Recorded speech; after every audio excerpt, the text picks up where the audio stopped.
And you're watching the Hello Ambassador segment. This is one of my favorite segments, actually. And to find out more on the matter, we will now have a discussion with Indonesian Foreign Affairs Ministry spokesperson, Teuku Faizasyah. Pak Faizasyah, how are you doing? I'm doing fine, thank you. And I'd like to ask the permission of our viewers that we will take off our masks, for that you can better hear and also listen to what we have to say in this section. So, Pak Faizasyah, thank you so much for joining in, and thank you so much for coming to our studio. Thank you. So, can you please explain the basis behind the expansion of the Indonesian language to other countries? What is behind this? Right. Well, for sure, I would rather not to say expansion, but promotions. Promotion of Bahasa Indonesia is one of the aspect that we take very seriously.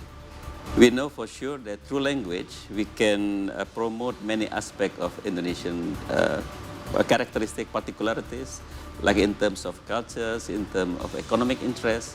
There are so many areas that connected with our effort to promote Bahasa Indonesia. Then again, there is a law, number 24, 2009, which is specifically encourage us to promote the use of Bahasa Indonesia overseas so that many more people who can learn to understand Bahasa and to speak Bahasa Indonesia. But if we see like other countries with language that is not yet, to be global, but people are eager to learn, for example, Korean language or Japanese language, how do you foresee and how do you envisage to what level Indonesian language would be in the future? Yeah. Well, for sure, Indonesian language is among the 10 most used language in the world. This increasingly people see the relevance to study Bahasa Indonesia. It used quite widely within our regions. So many people understand Bahasa, the root language of Bahasa Indonesia. So with you can see that now our mission overseas promote the training of Bahasa Indonesia for local communities. This is part of the soft power diplomacy approach. By learning the language, hopefully they can also increase their interest on the countries, come to visit Indonesia in the later stage. But we see the potential of language as the tool of diplomacy. We are looking at the long projection of Indonesia. Our economy continue to grow. When there is economic potential, we can foresee foreigners will also have interest to study language. Right. And this is what's interesting. So in the language learning communities all around the world, Indonesian consistently ranks in the top 10 or even top 5 of the easiest language to learn, especially if you know English or any other language that uses Roman or Latin alphabets. We have no tenses. Exactly. Right, that makes it more simple and easier. Easier to learn. Now, but we want to know, what role does the Foreign Affairs Ministry play in spreading the Indonesian language to other countries? Right. Actually, we work in tandem with the Ministry of Education. We see the importance of work closely together because we don't have that much expertise. It's like a two-engine plane. The ministry is one of the engine. The Ministry of Education is another engine. We develop the infrastructures, but then we need the people who can teach the language.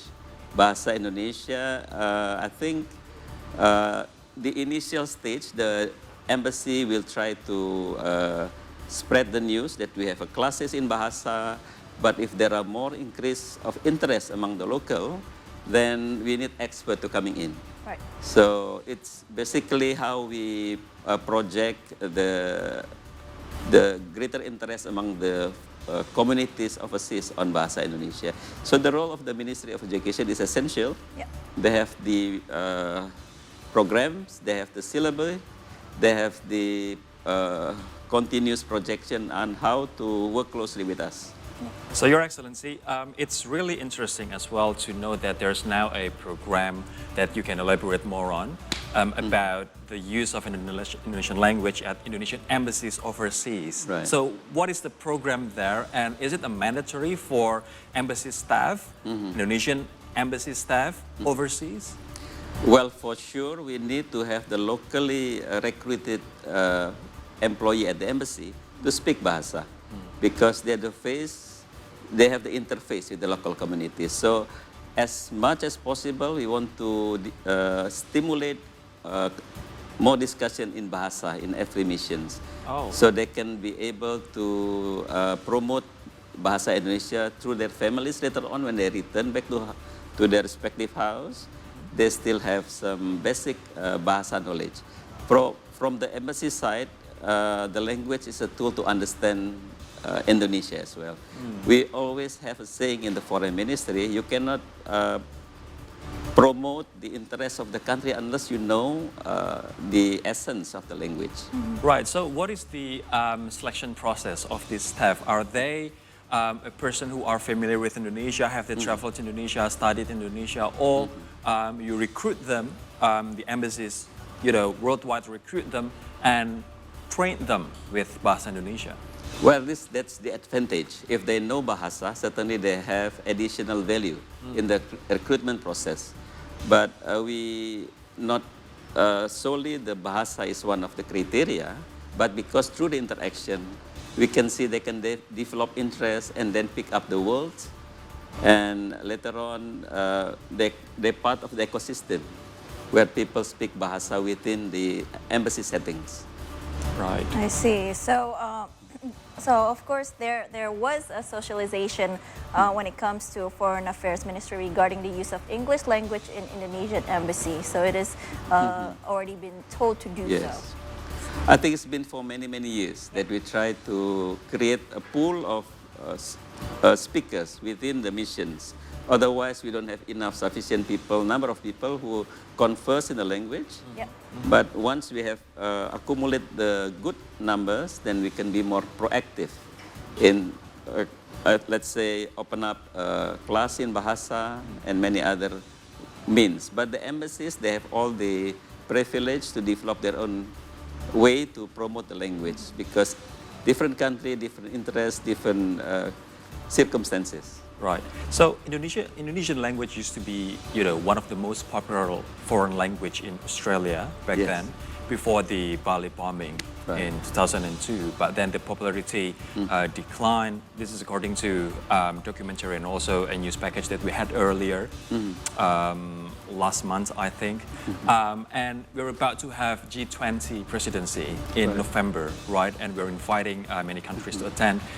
Is this a great opportunity for Indonesia to spread the awareness and also the language to global community? And how are you going to do this? How is the ministry going to do this?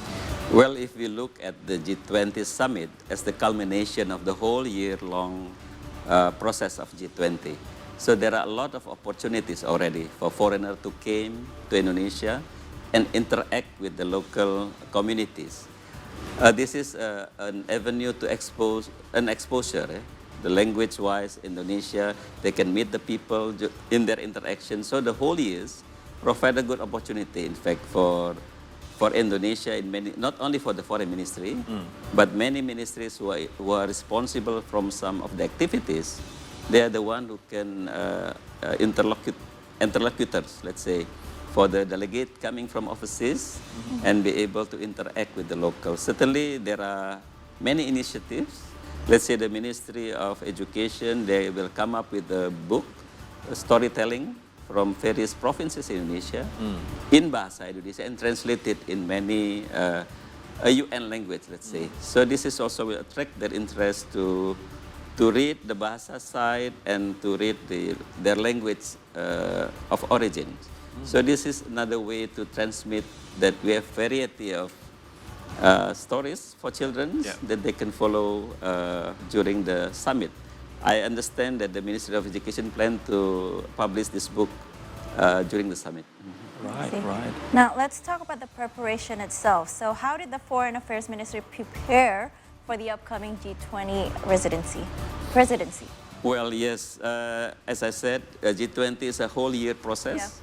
The president is also very hands-on. He visited Bali in many occasions to make sure that all the physical preparation is there and continue to be upgraded.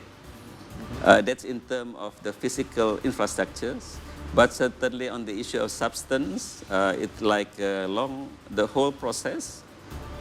We try to continue making sure that all the discussion at sectoral level will still focus on the three main focus of the G20 under Indonesia chairmanship, on the issue of health sectors and the issue of technology, on the issue of energy, energy transformation, and the issue of digital transformation. So we try to gear up all the discussion within these three big cluster of issues, and we can see it's continue to be progressing quite well in terms of the discussions, and we are quite confident that at the summit, the outcomes of the whole process will also reflect the three priorities and what Indonesia tried to manage, to control the flow of the discussions. Indonesia has been really active as the Foreign Affairs Minister Ibu Retno Marsudi right now is in United Nations having a General Assembly meeting there. Indonesia has been really active in promoting G20 presidency in November. But let me guide back to the topic about language promotion, including Bahasa Indonesia promotion. If we see South Korea, Your Excellency, they are very aggressive in spreading their language, their culture through pop culture. If you're talking about G20, it's mainly targeted towards delegates or government staff, government organization relatives, and its people, but not touching enough on the young people, Gen Z or millennials. How do you target the Gen Z and young millennials to learn and to have curiosity more about Indonesian language? Well, it requires an expert to answer to your difficult questions. But I think there are methodologies that the Ministry of Education have tried to promote in increasing the interest of many age group on the language. It requires a concerted efforts. So, like for instance, the music side, for instance, they can contribute in creating an interesting song. Many sport activities, they use instruction in Bahasa, for instance. If we have pencak silat class in different countries, they use instruction in local, a combination between English and the Indonesian language. So this is also kind of